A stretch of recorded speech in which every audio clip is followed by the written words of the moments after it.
faz um estudo aprofundado sobre a doutrina espírita, né? E surgiu uma dúvida lá no estudo com relação aos personagens do Velho Testamento. Ele, por exemplo, dá um exemplo de Moisés com 40 anos, que fugiu para o Egito e ficou mais 40 anos no deserto, então 80 anos. E aí a questão dele, Jorge, é com relação a essa idade. Um homem de 80 anos dificilmente aguentaria uma situação como aquela. Então ele queria saber se essa questão da idade ela era contada como a gente conhece hoje, né? Como é que era medido o tempo? O tempo era medido como é hoje? Os personagens, Moisés é um personagem do livro do Êxodo, né?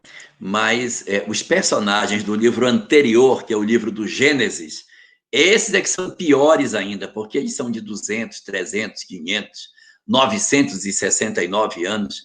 Esses é que são ainda mais significativos. Existem vários estudiosos tentando decifrar esse fenômeno, né?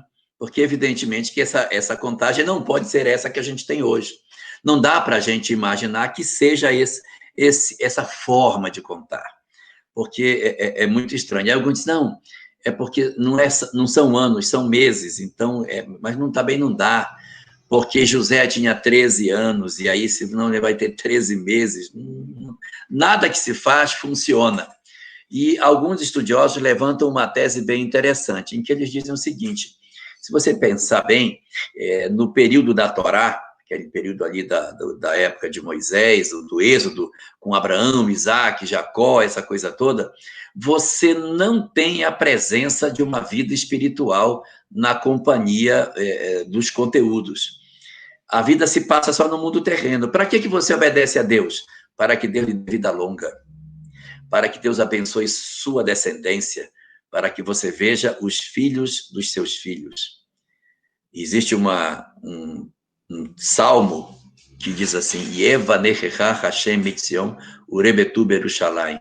Yevanechecha Hashem mitzion kol yemen yemen vanechecha. Kol yemen yemen vanechecha significa... esse salmo diz: se você cumprir aquilo que Deus determina, mesmo que você esteja longe de Israel, você verá todas as bênçãos caindo sobre Jerusalém e verá os filhos dos seus filhos, ou seja, você terá vida longa e haverá paz sobre Israel. Então, a ideia de longevidade era o grande triunfo que as pessoas poderiam ter.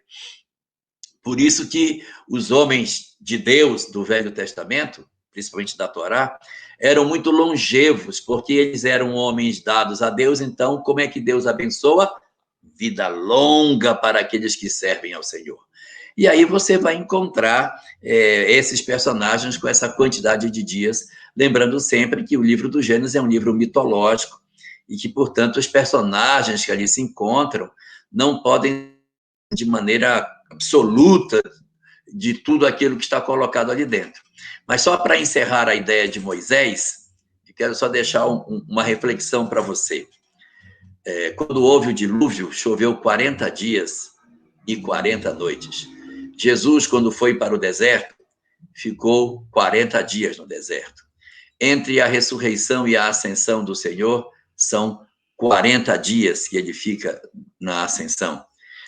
E por diversas vezes no texto bíblico, o número 40 aparece com o sentido de muitos. Então, Moisés viveu 40 anos até sair, 40 anos ele ficou vivendo ali no deserto, ele tinha 80 quando libertou o povo de Israel, e viveu mais 40 no deserto.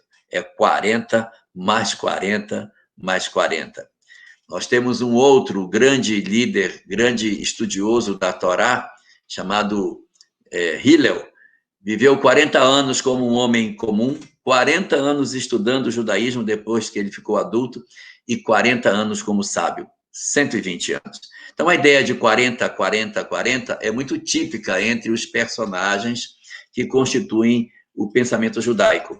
E não dá para a gente tomar assim de maneira a ferro e fogo, porque esses números eles têm muitas vezes um sentido simbólico que não necessariamente o número que nós estamos acostumados a ver como os nossos. Então, da parte daquilo que se pode perceber, esses números não devem ser certamente os números que nós trabalhamos como nosso tempo cronológico.